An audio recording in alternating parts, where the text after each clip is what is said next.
रूप गोस्वामी से उनके रचित नाटक के संबंध में प्रश्न कर रहे हैं और स्वरूप गोस्वामी उत्तर दे रहे हैं।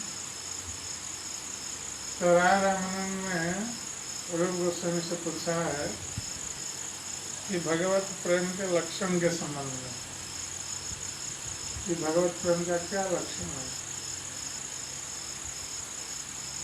तो रूप गोस्वामी कह रहे हैं, स्तोत्रं यत्र ततस्ततं प्रकटयत् चित्तस्य दत्ते व्यथम् निन्दापि प्रमदं प्रयच्छति परिहासश्रियं बिभ्रति दोषेण क्षयितं गुणेन गुरुतं केनाप्यनातन्वते प्रेम्णा सारसिकस्य कस्यचिद्वयं विक्रीडति प्रक्रिया। जब कोई अपनी प्रिया से अपनी प्रशंसा सुनता है तो वह बाहर से उदासीन बना रहता है।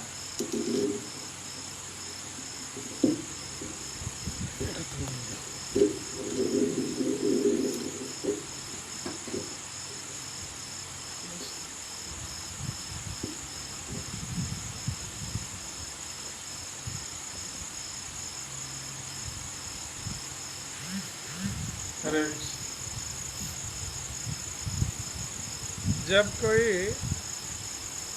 अपनी प्रिया से अपनी प्रशंसा सुनता है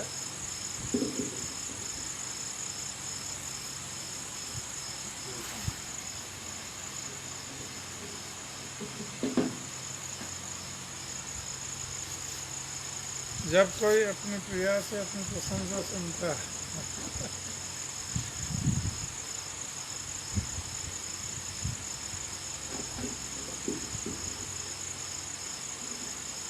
हरे कृष्ण।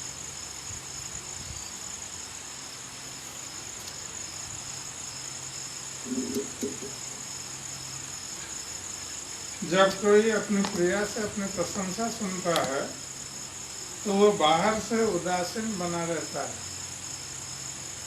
किंतु अपने हृदय में पीड़ा का अनुभव करता है। जब वह अपनी प्रिया को अपने ऊपर दोषारोपण करते सुनता है तो वह उन्हें परिहास मानता है और आनंद लेता है। जब वह अपनी प्रेमिका में दोष देखता है तो इससे उसका प्रेम घटता नहीं, न ही प्रेमिका के सद्गुण उसके सहज स्नेह को बढ़ा पाते हैं। इस तरह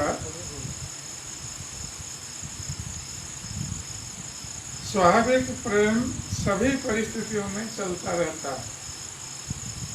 इसी तरह स्वाभाविक भगवत प्रेम हृदय के भीतर कार्य करता है। तो ये विदग्ध माधव नाटक में स्वरूप गोस्वामी ने इस प्रकार भगवत प्रेम का निरूपण किया है।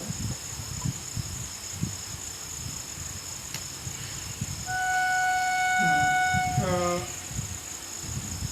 ये पौर्णमासी ने उसमें ये कहा है श्लोक में इस प्रकार,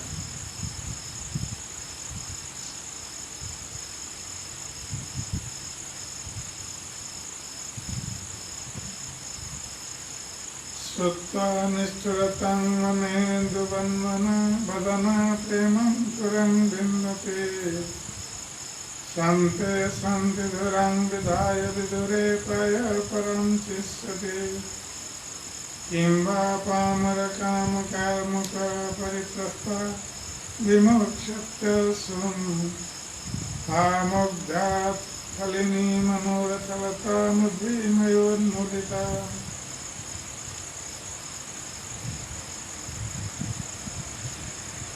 तो इस श्लोक में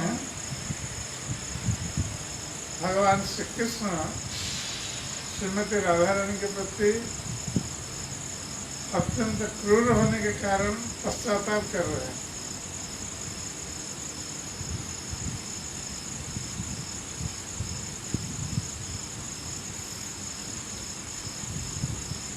तो भगवान कृष्ण कह रहे हैं कि मेरी क्रूरता सुनकर चंद्रमुखी राधा रानी अपने दुखी हृदय में किसी न किसी तरह का धैर्य धारण कर सकती है, किंतु तब वो मेरे विरुद्ध हो सकती है अथवा उग्र कामदेव के धनुष द्वारा उत्पन्न वासनामयी इच्छाओं से भयभीत होकर वो अपना जीवन भी त्याग सकती है।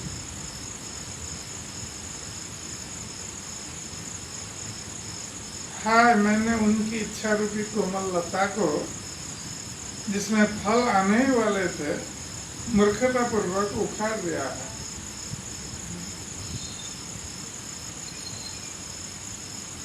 तो भगवान कृष्ण सोच रहे हैं कि श्रीमती राधा ने किस प्रकार उनके विरह का अनुभव कर रही थी, फिर भी भगवान कृष्ण उनको संतुष्ट करने के लिए उनके पास नहीं गए हैं।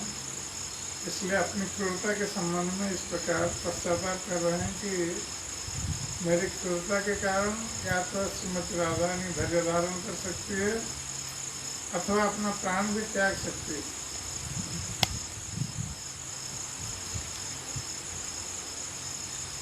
तो भगवान कृष्ण कहते हैं कि श्रीमती राधा रानी के हृदय में जो कोमल इच्छा रूपी लता है, हमने उसको उखाड़ फेंक दिया अपनी क्रूरता के द्वारा। यस्सत्संग सुखाशया शिथिलता गुरुभिः गुरुभ्यस्तथा प्राणेभ्यो पितरोत्तमा सखी तथा इयं परिक्लेशिता धर्मस्वभिमान् मया न गणितः सद्भिर्यभ्यासितो धिग्भर्जं तदुपेक्षितापि यदहं जीवापि पापीयसे।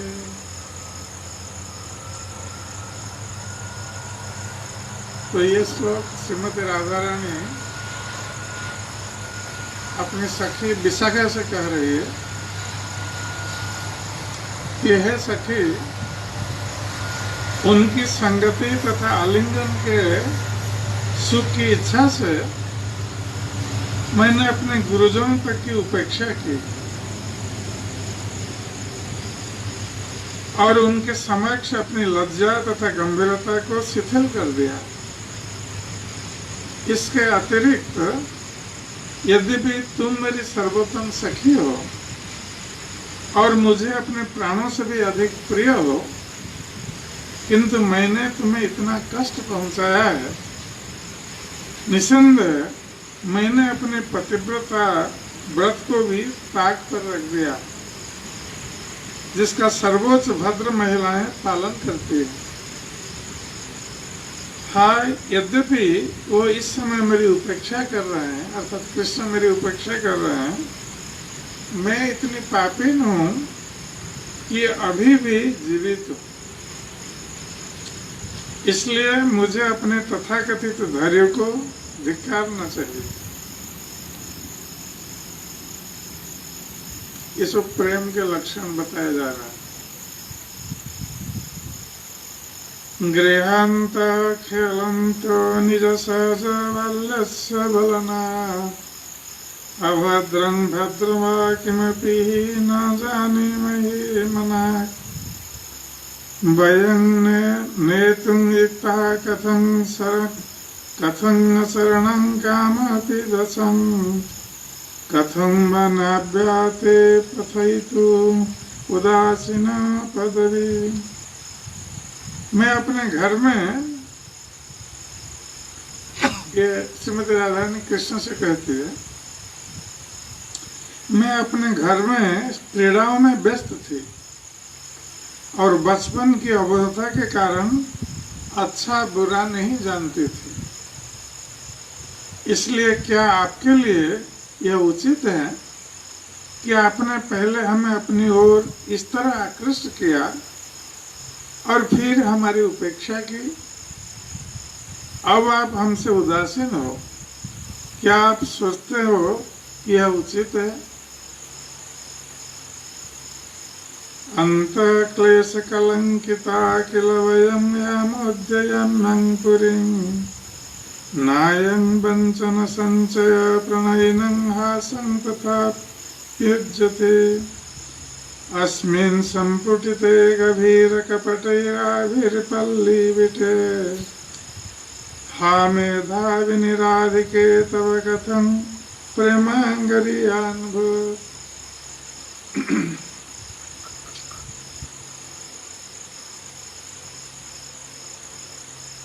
तो ये श्लोक श्रीमती ललिता देवी श्रीमती राधा रानी से कह रही,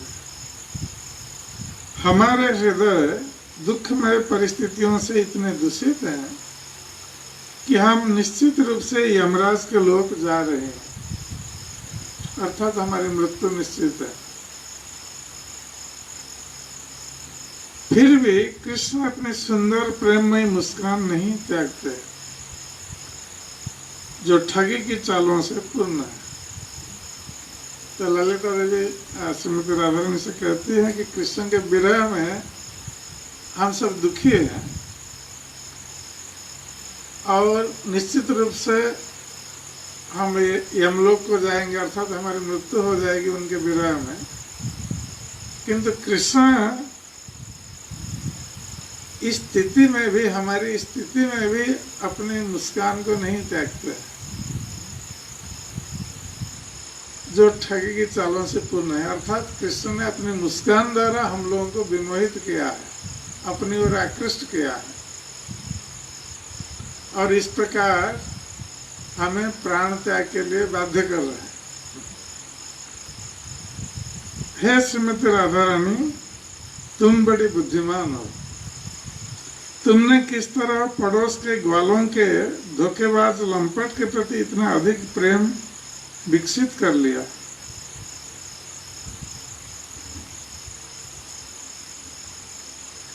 हित्वा दुरे पथि धव परोरंतिकं धर्म से तो भंगोदग्र गुरु शिखरिणं रहंसा लंघयन्ति लेभे कृष्णार्णव नवरसराधिका वाहिनी त्वं वाग्वी विचिभि किमिव विमुखी भावमस्यस्तनोषि। तो ये कृष्ण से श्रीमती पौर्णमासी कह रही है कि हे कृष्ण, तुम समुद्र के तुल्य हो। श्रीमती राधा रानी रूपी नदी काफी दूर से अपने पति रूपी वृक्ष को पीछे छोड़ती, सामाजिक बंधनों के पुल को तोड़ती और वरिष्ठ जनों रूपी शिखरों को बलपूर्वक पार करते हुए तुम तक पहुंची है। तुम्हारे प्रेम की नई उमंगों के कारण यहाँ आकर उस नदी ने अब तुम्हारी शरण प्राप्त की है, किंतु तुम हो कि उसे प्रतिकूल शब्दों की लहरों से वापस करने का प्रयास कर रहे हो। यह कैसा है कि तुम ऐसा विमुख मनोभाव फैला रहे हो। तो पौर्णमासी देवी भगवान कृष्ण को एक समुद्र के साथ तुलना करती है और जिस प्रकार बहुत दूर से नदी बहती हुई आकर समुद्र में मिलती है और समुद्र में मिलते समय समुद्र की जो लहरें हैं वो प्रतिबंधक सृष्टि करती है नदी के जल समुद्र में जाने में, क्योंकि वो फिर लहरें ढकेल लेती है नदी के जल को, समुद्र में प्रवेश करने से रोकती है।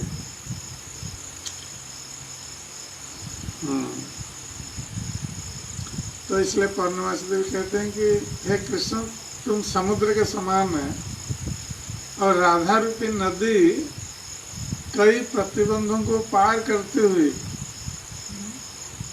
परिवार का प्रतिबंध, आत्मीय स्वजन, पति, सास, इनके प्रतिबंध को पार करते हुए तुम जैसे समुद्र में मिलने आ रही है और तुम तक पहुंच भी गई है, किंतु तुम अपने वाक्य के द्वारा, वाक्य की लहरों के द्वारा उसको रोकने का या लौटा देने का प्रयास कर रहे हो। यह मनोभाव, तुम्हारा ये कैसा मनोभाव है?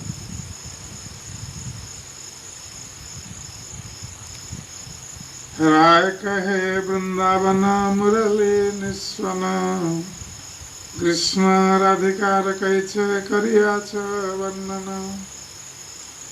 तो अब श्री रामानंद राय ने पूछा रूप गोस्वामी से कि तुमने वृंदावन, दिव्य वंशी की ध्वनि तथा कृष्ण व राधिका के संबंध का वर्णन किस तरह किया है इस ग्रंथ में।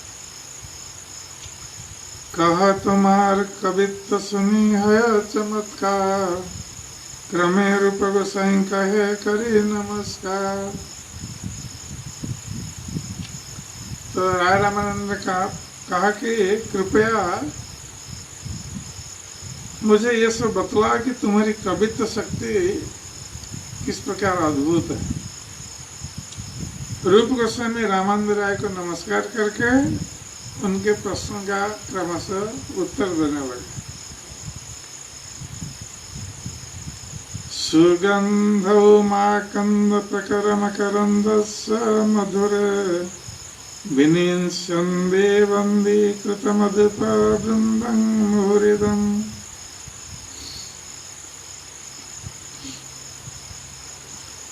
कृतांदोलं मंदोन्नतिभिरेर अनिलैश्चंदनगिरेर, ममानंदं वृंदावितिनं अतुलं तुंदिलयति।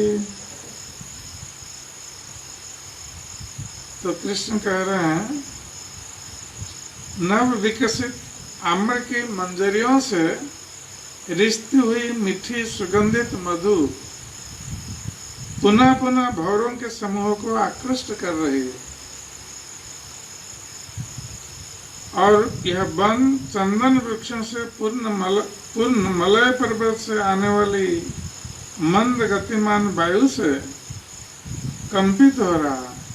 ये वृंदावन के सौंदर्य का वर्णन है। तो भगवान कृष्ण स्वयं वृंदावन के सौंदर्य का वर्णन कर रहे हैं। इस तरह ये वृंदावन विपिन मेरे दिव्य आनंद को वर्धित कर रहा है। वृंदावनं दिव्यलता परितं लताश्च पुष्प स्फुरिताग्रभाज, पुष्पाणि च स्फीत मधुव्रतानि मधुव्रताश्च श्रुतिहारि गीता। तो ये बलराम जी अपने मित्र श्रीदामा से कह रहे हैं कि हे प्रिय मित्र, देखो तो यह वृंदावन का जंगल किस तरह दिव्य लताओं तथा वृक्षों से परिपूर्ण है। लताओं के सिरों पर फूल लदे हैं और उन्मत्त भंवरें उनके चारों ओर गुनगुना रहे हैं। ऐसे गुनगुनाते गीत कान को अच्छे लगते हैं और वैदिक स्तोत्रों को भी मात कर जाते हैं, अर्थात वैदिक स्तोत्रों को भी पराजित कर देते हैं। भ्रमर के गुंजन वृंदावन में। क्वचिदंगीतं क्वचिदनिलभंगी शिशिरता, क्वचिद्वल्लीलास्यं क्वचिदमलपल्ली परिमलः, क्वचिद्वाराशालिकरकफलपाली रसभरो, ऋषिकाणां वृन्दं प्रमदयति वृन्दावनमिदम्।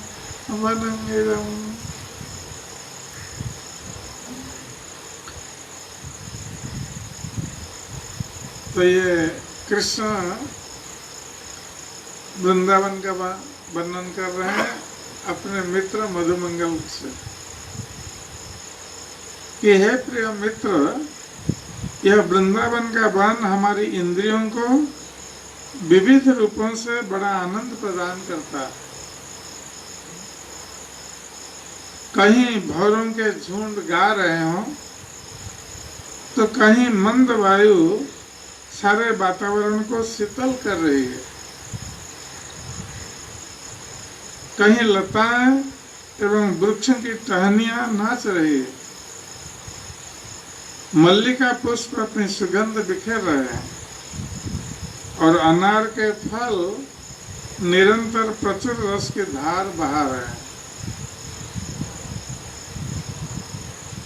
परामृष्टांगुष्ठत्रयमसितो रत्नैरुभवतो रुभयतो वहन्ति संकीर्णा मणिभिः उरुणैस्तत्परिसरो तयोर्मध्ये हीरोज्ज्वलविमलजम्बूनदमयी करे कल्याणी यं विहरति हरे केली मुरली।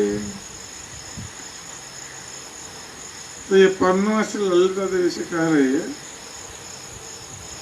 कि बंसी के बारे में वो बता रही है। पर्णवासी देवी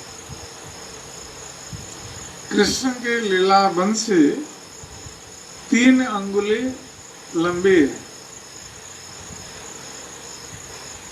3 अंगुल लंबी है और यह इंद्रनील रत्नों से जटित है। तो कृष्ण जो बंसी धारण करते हैं तो पर्णवास कहते हैं कि 3 अंगुल लंबी है और इसमें सब इंद्रनील मणि रत्नों से ये जटित है। बंसी के छोरों पर अरुण रत्न पन्ना लगे हैं जो सुंदर ढंग से चमचमा रहे हैं। दोनों छोरों के बीच बंसी सोने के पत्थर से मढ़ी है तथा हीरों से दमक रही है। तो कृष्ण बंसी में इतने सारे रत्न लगाए हुए हैं। यह शुभ बंसी कृष्ण को सुहावनी लगती है तथा उनके हाथ में दिव्य आभा से दमक रही है। सदंसतस्तवदनी पुरुषोत्तमस्य पाणौ स्थितिर्मुरलिके सर्वासियात्या कस्मात् त्वया सखि गुरोर्विषमा गृहीता गोपांगना गण विमोहन मंत्र विख्या।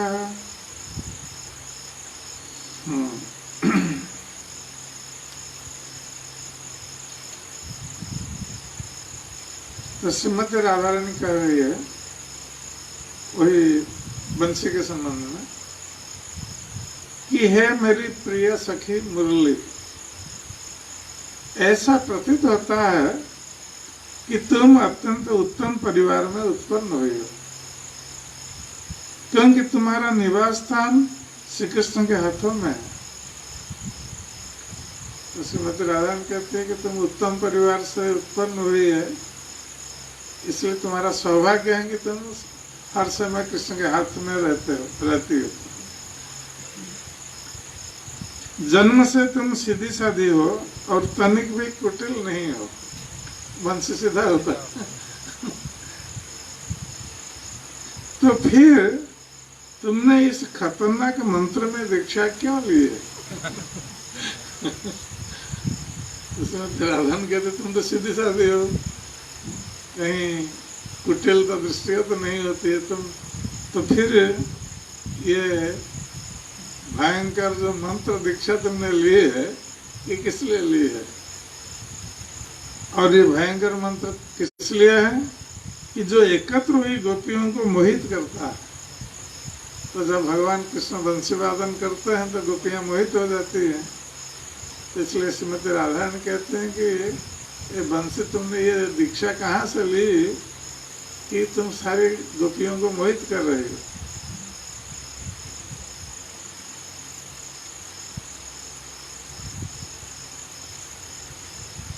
सखी मुरली विशाल छिद्र जालेन पूर्णा लघुरति कठिनातंग्रतिला नीरसासे तदपि भजसि शंख चुंबनानंद संभ्रम हरिकर परिरंभ केन पुण्योदयेन।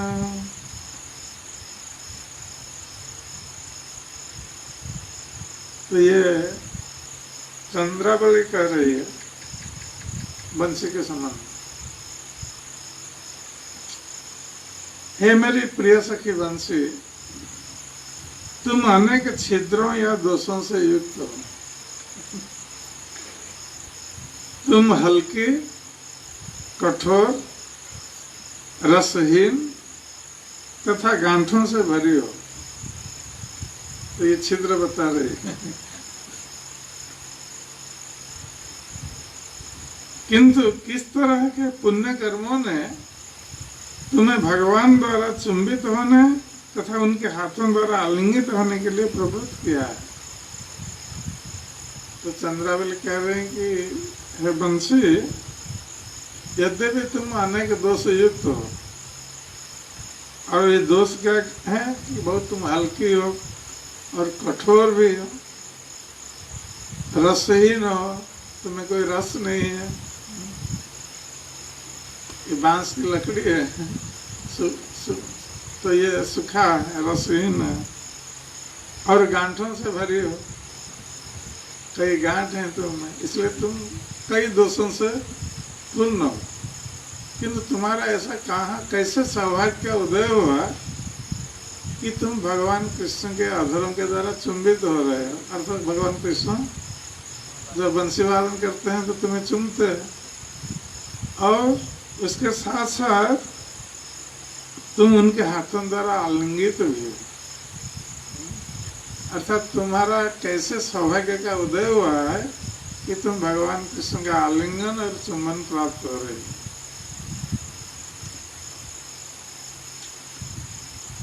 रुन्ध्रत्वम्बुभूतश्चमत्कृति परं कुर्वन् मुहुस्तुम्बुरुं ध्यानादन्तरयन् सनन्दनमुखा निस्मापयन् नेदसम् औत्सुक्याबलिभिर्बलिं चटुलयन् भेगीन्द्रमापूर्णयन् भिन्दत्तण्डकटाभित्तिमभितो बभ्रामवंशी ध्वनि।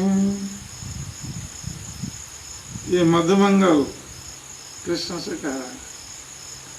कृष्ण की वंशी की दिव्य ध्वनि ने वर्षा के बादलों की गति रोक दी है।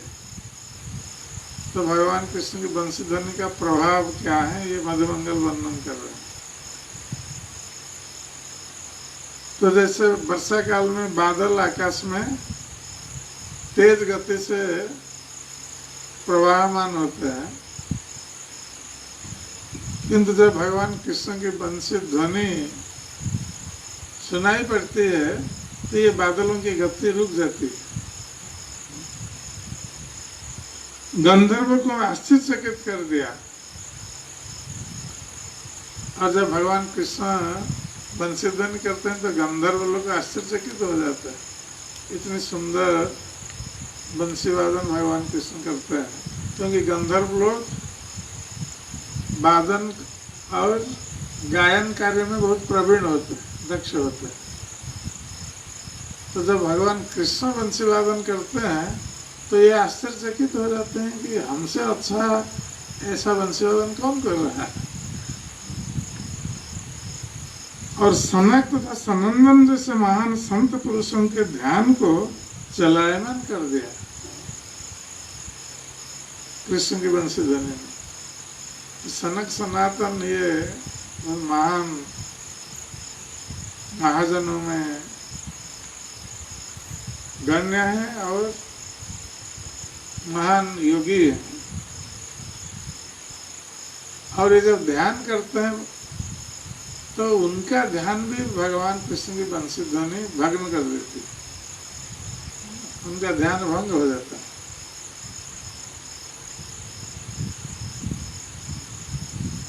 इतने इसने ब्रह्मा के भीतर आश्चर्य उत्पन्न कर दिया। ब्रह्मा भी आश्चर्यचकित हो जाते हैं कृष्ण की बंसी ध्वनि सुनकर, और इसने गहन उत्सुकता उत्पन्न कर दी, जिससे बलि महाराज का मन चंचल हो उठा। भगवान कृष्ण की बंसी ध्वनि सुनकर बलि महाराज का मन भी चंचल हो उठता है, जो अन्यथा दृढ़ता से स्थित थे। लोगों को धारण करने वाले महाराज अनंत को चारों ओर चक्कर लगवाया। तो अनंत देव सारे लोगों को अपने मस्तक पर धारण करते हैं, किंतु जब भगवान कृष्ण की बंसी ध्वनि सुनाई पड़ती है तो भगवान अनंत देव को भी चक्कर आ जाता है, अर्थात उनका सिर हिल जाता है, जिससे कि सारे लोग गिर जाएंगे। और ये बंसी ध्वनि ब्रह्मांड के कठिन आवरण को भेद गई। इस तरह कृष्ण के हाथों की बंसी की ध्वनि ने अद्भुत स्थिति उत्पन्न कर दी। तो कृष्ण के बंसी ध्वनि का ये प्रभाव बताया गया। अयं नयन दंडित प्रबर पुंडरीक प्रभा प्रभाति नापदागुड़ा द्विति विरंबि पीतांबर अरण्यज परिष्क्रियादमित दिव्य वेशादरो हरिन्मणि मनोहर द्युति विरुज्जलंगो हरि।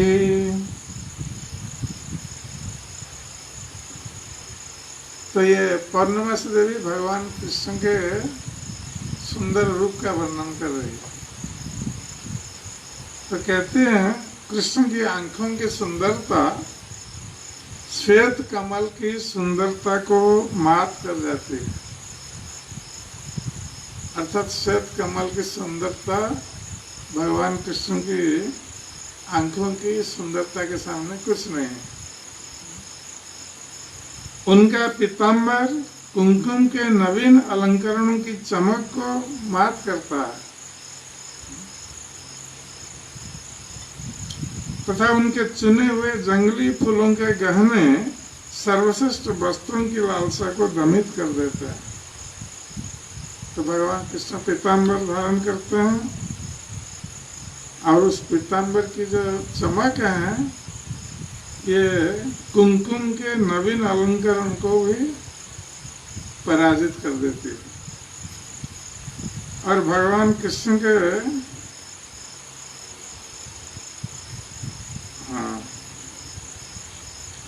भगवान कृष्ण जब अपने शरीर में जंगली फूलों के गहने लगाते हैं, फूलों के गहने,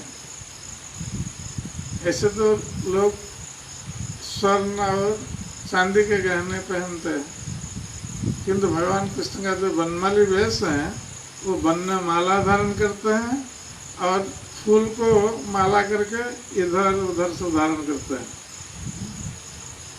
और मस्तक पर चूड़ा में धारण करते हैं फूल की माला। तो इससे सर्वश्रेष्ठ वस्त्र धारण की लालसा भी पराजित हो जाती है। उनका शारीरिक सौंदर्य मरकत मणि से भी अधिक मन को आकृष्ट करने वाली द्युति से युक्त है।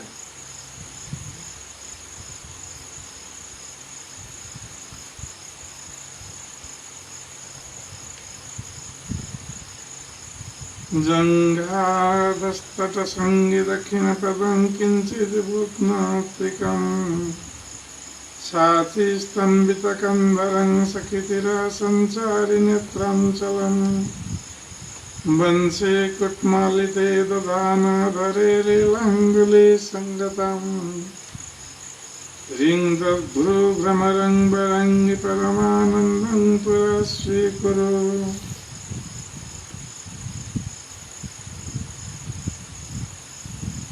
तो ये ललिता देवी राधा रानी से कह रही,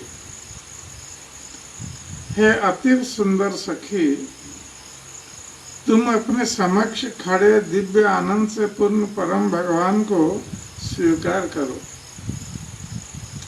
उनकी आंखों की कौरें इधर उधर घूमती हैं, उनकी भौएं उनके कमल मुख पर भौरों के समान धीरे धीरे गति करती।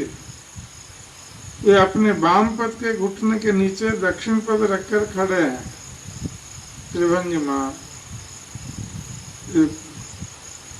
उनके शरीर का मध्य भाग 3 स्थानों से टेढ़ा है, त्रिभंगी है।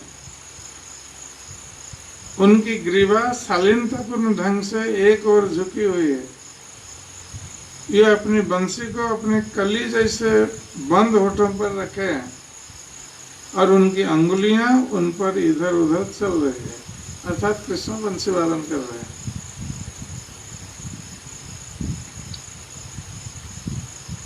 कुलवरतनु धर्म ग्राव वृंदानि विंदन सुमुखी निशिता दीर्घा पंगा टंक छटवे युगा पदयंग पूर्व का पूर्व विश्वकर्मा मरकत मणि लक्षैर्गोष्ठ कक्षं चिनते।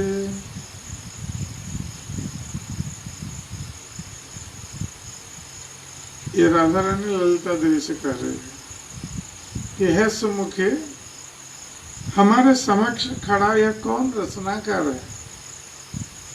वो अपनी प्रेममयी चितवनों की तेज छैनियों से अनेक स्त्रियों के पतिव्रत धर्म रूपी कठोर पत्थरों को भेद रहा है। तो ये कृष्ण को देखकर श्रीमती राधा रानी ललिता से कह रही है कि कृष्ण जब गोपियों के प्रति कटाक्षपात करते हैं तो उस समय गोपियों की क्या अवस्था होती है, श्रीमती राधा रानी कहती हैं कि वह अपनी प्रेममयी चितवनों की तेज छैनियों से अनेक स्त्रियों के पतिव्रत धर्म रूपी कठोर पत्थरों को भेद रहा है और उसी के साथ वो अपने शरीर की कांति से जो असंख्य मरकत मणियों की चमक का अतिक्रमण करने वाली है, अपनी लीलाओं के लिए गोपनीय मिलन कक्ष का निर्माण कर रहा है।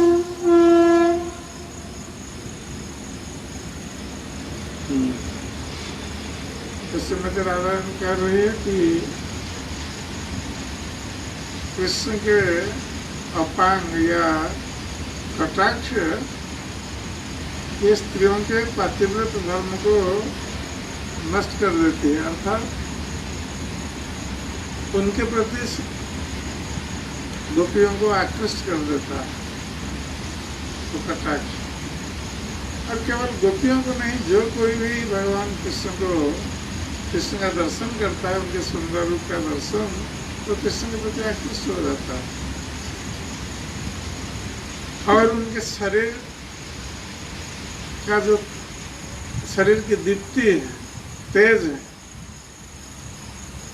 उसमें मणियों की चमक जैसी दृष्टिगत होती है। तो उनके शरीर के तेज को देखकर ये स्वाभाविक है कि गोपियां उनसे मिलन के लिए उत्सुक रहती।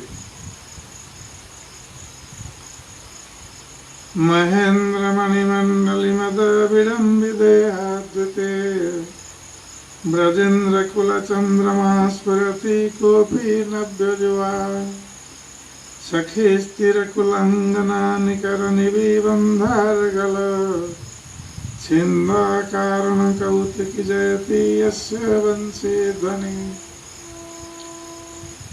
ये ललिता देवी ने राधा रानी से कहा कृष्ण के संबंध में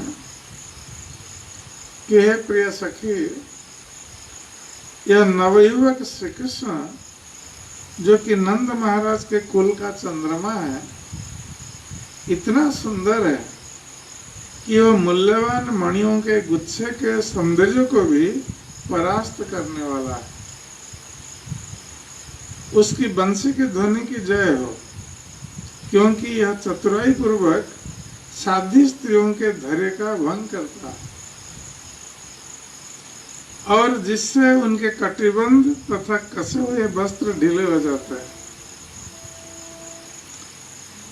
बलादक्षिणोर्लक्ष्मी कबलयति नभ्यं कुवलयम् मुखल्लासफुल्लं कमलवनमुल्लङ्घयति च दशाङ्कष्टामष्टापदमपि नयत्यङ्गिका रुचे विचित्रं राधाया किमपि किल रूपं विलसति। श्रीमती राधा रानी की आंखों का सौंदर्य, ये पूर्णमासी देवी कहती हैं, श्रीमती राधा रानी की आंखों का सौंदर्य नए खिले नीले कमलों के सौंदर्य को बलपूर्वक निगल जाता। ये राधा रानी के सौंदर्य का वर्णन, ये उनकी आंखों के सौंदर्य का वर्णन कर रहे हैं कि नील कमलों के सौंदर्य को बलपूर्वक निगल जाता है। उनके मुख की सुंदरता पूरी तरह खिले कमलों के समूचे वनों का भी अतिक्रमण कर जाती है। उनके शरीर की कांति स्वर्ग को भी कष्टप्रद स्थिति में डालती प्रतीत होती है, स्वर्ण को भी कष्टप्रद स्थिति में डालती प्रतीत होती है। अर्थात श्रीमती राधा रानी के शरीर का वर्ण क्या है? तप्त कांचन वर्ण, स्वर्ण, कांचन स्वर्ण।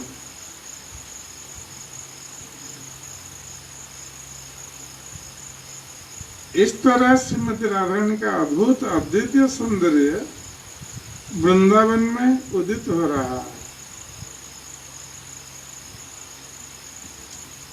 विधुरति दिव्य दिवा विरूपतं शतपत्रं बत सर्वरि मुखे इति केन सदा श्रियोज्ज्वलं तुलनामहरति मत्प्रियाननम्। तो भगवान श्री कृष्ण मधुमंगल से कहते हैं कि यद्यपि चंद्रमा का तेज रात्रि के प्रारंभ में चमकीला रहता है, किंतु दिन में वह मंद पड़ जाता है। तो दिन में चंद्रमा का तेज नहीं दिखता है, किंतु रात में दिखता है। इसी तरह यद्यपि दिन के समय कमल सुंदर लगता है, किंतु रात्रि में वह बंद हो जाता है। तो सूर्य उदय होने पर कमल खिलता है, सूर्यास्त होने पर कमल बंद हो जाता है।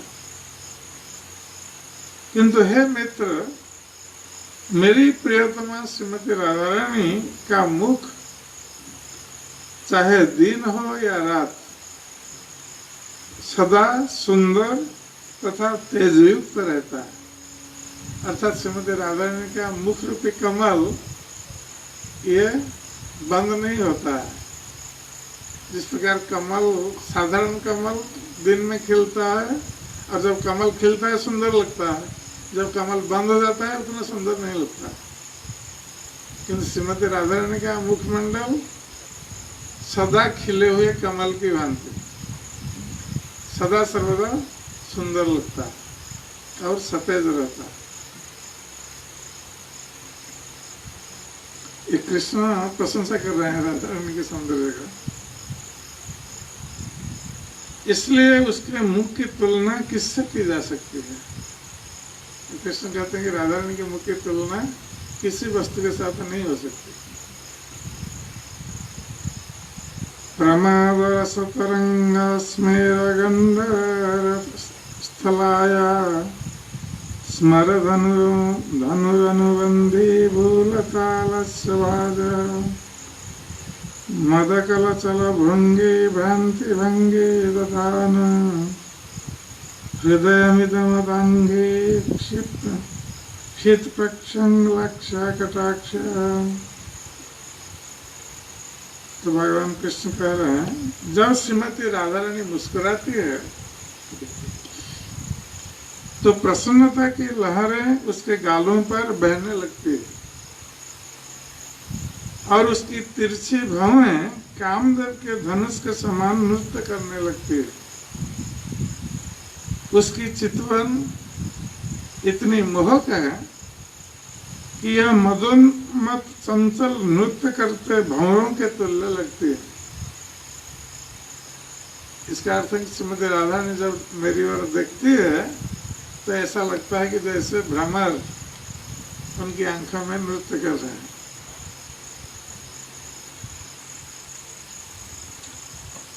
उस भंवरों ने मेरे हृदय रूपी कोष को डस लिया है। तो श्रीमती राधा रानी के भ्रमर रूपी जो चितवन है उसने मेरे हृदय को बिध दिया है, बाणविद्ध किया। राय कहे तुम्हार कवित्व अमृत राधा, द्वितीय नाटक कह नंदी व्यवहार। तो राय रामन ये अभी विदग्ध माधव नाटक से इसे पूछ रहे थे। तो विदग्ध माधव नाटक में श्री रूप गोस्वामी ने जिस प्रकार वर्णन किया है उन्होंने उस वर्णन को राय रामन के सामने बताया। अब राय रामन उनसे पूछ रहे हैं ललित माधव नाटक के बारे में कि ललित माधव नाटक के नंदी व्यवहार कैसा है, पहले ये बता।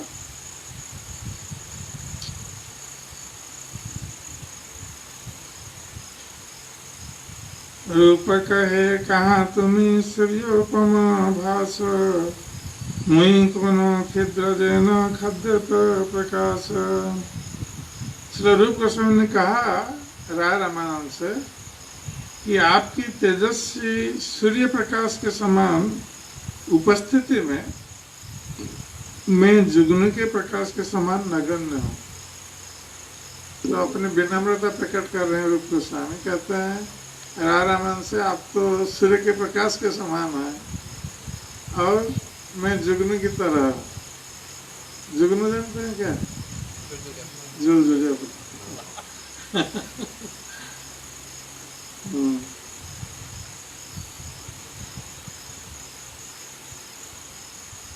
तुम्हार आगे धर्ष यही मुख बदन, एत बोली नंदी श्लोक करिला व्याख्यान। तो इसलिए रूप गोस्वामी ने कहा कि आपके समक्ष मुख खोलना हमारी धृष्टता है। फिर भी आपने जब प्रश्न किया है तो मुझे बोलना पड़ेगा, तब वो बोल रहा है। सुरारिपु सुदृशा मुरोजको कान, मुख कमलानि च खेदयन्, खेदयत् खंड चिरंग अखिल सुरचको नंदी, दिशतु मुकुंदाय शशि मुदंग। मुकुंद की सुंदर चंद्रमा तुल्य महिमा असुरों की पत्नियों के कमल समान मुखों को तथा ज्योतिर्मान चक्रवाक पक्षियों के तुल्य उनके उठे स्तनों को पीड़ा पहुंचाती है। किंतु यही महिमा उनके भक्तों को जो कि चकोर पक्षियों के तुल्य हैं आनंद प्रदान करने वाली है। वो महिमा आप सबको सदैव आनंद प्रदान करे। तो रूप गोस्वामी ने भगवान कृष्ण की महिमा के संबंध में लिखा है कि भगवान कृष्ण की जो महिमा है ये सुंदर चंद्रमा के समान है, जो सभी को जिस प्रकार चंद्रमा उदय होने पर सभी आनंदित होते हैं और शीतलता का अनुभव करते हैं। तो उसी प्रकार भगवान कृष्ण की जो महिमा है ये सभी को आनंद प्रदान करने वाली है और शीतलता प्रदान करने वाली है। शीतलता इस दृष्टि में कि सभी लोग इस संसार में संसार के दुख कष्टों से जल रहे हैं। संसार दावा नलीलोक प्राणाय करुणा घना घन। तो संसार दावानल के समान है और सभी इसमें जल रहे हैं। तो इस जलन से मुक्ति के लिए शीतलता की आवश्यकता है। तो भगवान कृष्ण के जो सौंदर्य हैं, उनकी महिमा है, तो ये सारे जीवों को आनंद और शीतलता प्रदान करने में समर्थ है। किंतु जो असुरगण है, असुर गणों की पत्नियां, उनको भगवान की महिमा आनंद प्रदान नहीं करती, क्योंकि भगवान कृष्ण असुरों का वध करते हैं। तो असुरों का वध होने पर असुर की पत्नियां कैसे आनंद अनुभव करेगी? इसलिए कह रहे हैं कि असुरों की पत्नियां तो आनंद अनुभव नहीं करती है भगवान कृष्ण की महिमा से, किंतु जो भक्तगण होते हैं ये आनंद और शीतलता का अनुभव करते हैं भगवान कृष्ण की महिमा से। द्वितीय आनंद कहा देखी गिराय पुछला, संकोच पाया रूप पड़िते लगेला। तो अब रामानंद ने द्वितीय आनंद श्लोक के बारे में पूछा, तो रूप गोस्वामी बता रहे हैं, निज प्रणयितं सुधांगुदयमाप्नुवन्मयाक्षितो किरत्यलमुरीकृतद्विजकुलाधिराजस्थितिः सलञ्चिततम स्थितिर्मम शची सुताक्ष शशि वशीकृत जगन्मना किमपि शर्म विन्यस्यतु। चंद्रमा सदृश पूर्ण पुरुषोत्तम भगवान, जो कि सचिनंदन कहलाते हैं, अपना भक्तिमय प्रेम वितरित करने के लिए अब पृथ्वी पर प्रकट हुए हैं। तो ये श्लोक पढ़ने के लिए थोड़ा रूप गोस्वामी ने संकोच का अनुभव किया था, क्योंकि चैतन्य महाप्रभु वहाँ बैठे थे और इस श्लोक में चैतन्य महाप्रभु की महिमा का वर्णन है। तो रूप गोस्वामी कहते हैं कि चंद्रमा सदृश पूर्ण पुरुषोत्तम भगवान, जो कि सचिनंदन कहलाते हैं, अपना भक्तिमय प्रेम वितरित करने के लिए अब पृथ्वी पर प्रकट हुए हैं।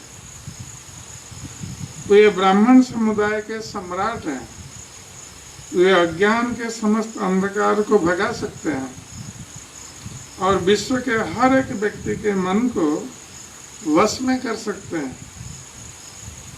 वह उदीयमान चंद्रमा हम सबको सौभाग्य प्रदान करे। सुनिया प्रभुरत यदि अंतरे उल्लास, बाहिरे कहे न किछु करी रसाभास। तो हम लोग जानते हैं कि चैतन्य महाप्रभु को कोई भगवान कह दें तो चैतन्य महाप्रभु कैसी प्रतिक्रिया व्यक्त करते थे, कान बंद कर देते थे, विष्णु विष्णु कहते थे, अपने को साधारण जीव के रूप में चित्रण करते थे।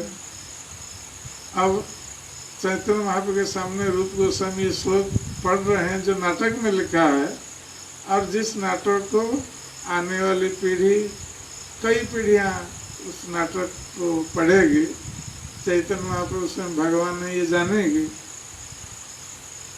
तो जब चैतन्य महाप्रभु ने सुना अपने बारे में, रूप गोस्वामी ने लिखा है, तो यद्यपि अंतर में वो आनंद का अनुभव कर रहे हैं, रूप गोस्वामी ने ऐसा लिखा है, किंतु बाहर में वो थोड़ा क्रोध प्रकाश कर रहे थे, क्रोध के समान भाव प्रकाश कर रहे थे।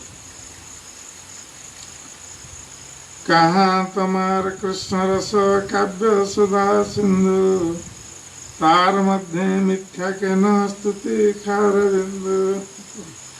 तो चैतन्य महाप्रभु ने कहा कि कृष्णलीला विषयक तुम्हारे उच्च कोटि के जो काव्यात्मक वर्णन है वो कहाँ पर है, और उसमें जो सागर के समान है, अमृत के सागर के समान है, किंतु तुमने मेरे विषय में मिथ्या स्तुति करके जो लिखा है, ये तो बहुत अरुचिकर अम्ल के बूंद के समान हो गया कि अमृत के सागर में कोई खट्टा का एक बूंद डाल दे चटनी का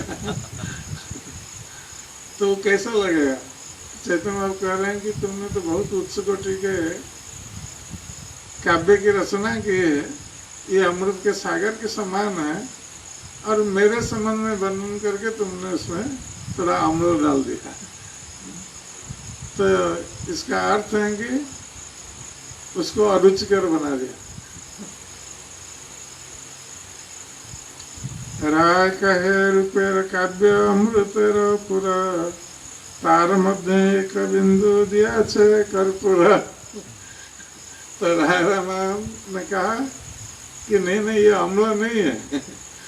आपके संबंध में रूप ने जो वर्णन किया है, तो आप कह रहे हैं कि अम्ल है, ये अम्ल नहीं है, ये तो कर्पूर डाल दिया है इसमें, जिसमें भी अमृत का स्वाद और बढ़ जाता है।